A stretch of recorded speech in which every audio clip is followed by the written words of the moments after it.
In today's video, I'm going to teach you how to add stock in ERPNext. Whether you're new to ERPNext or just need a refresher, I'll guide you through the process step by step to ensure everything is clear and easy to follow. First, let's start by navigating to the correct section in ERPNext. Begin by going to the Stock module. Within this module, you'll find Stock Transactions, so click on that to open it up. From there, locate Stock Entry and click on it. Once you're in Stock Entry, you'll see an option to create a new entry. Go ahead and click on New to start adding your stock. Now, it's time to specify what you're doing with this entry by choosing the purpose. In this case, since we are adding new stock to your inventory, you'll want to select Material Receipt. This signals to the system that you are receiving new items into your inventory, which will be updated accordingly once this process is completed.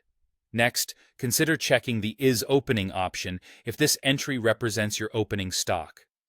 Checking this box can help differentiate between the initial load of stock and regular stock updates, which is particularly useful if you're setting up your ERPNext system for the first time or at the beginning of your financial year. Following this, you need to specify where the stock is going.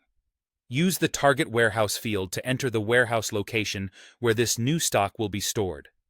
It's important to ensure that you've selected the correct warehouse location, as this impacts inventory management across your organization. Once you've set the location, it's time to enter the details about the stocks themselves. You'll need to specify the item by either entering its name or selecting it from the list. After selecting the item, enter the Q2, which represents the quantity of the stock you are adding. Additionally, you will need to input the basic rate, which is the cost price of the stock per unit. If your items are batched or serialized, you will need to take an extra step.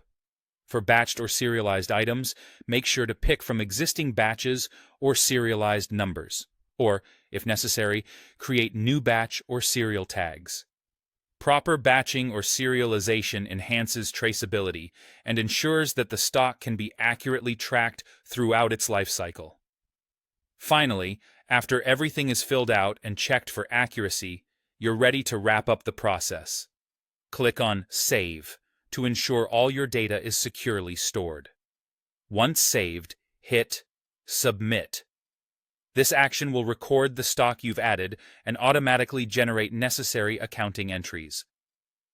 Submitting the stock receipt updates your inventory levels and helps maintain accurate financial records. There you have it. You've successfully added stock in ERPNext.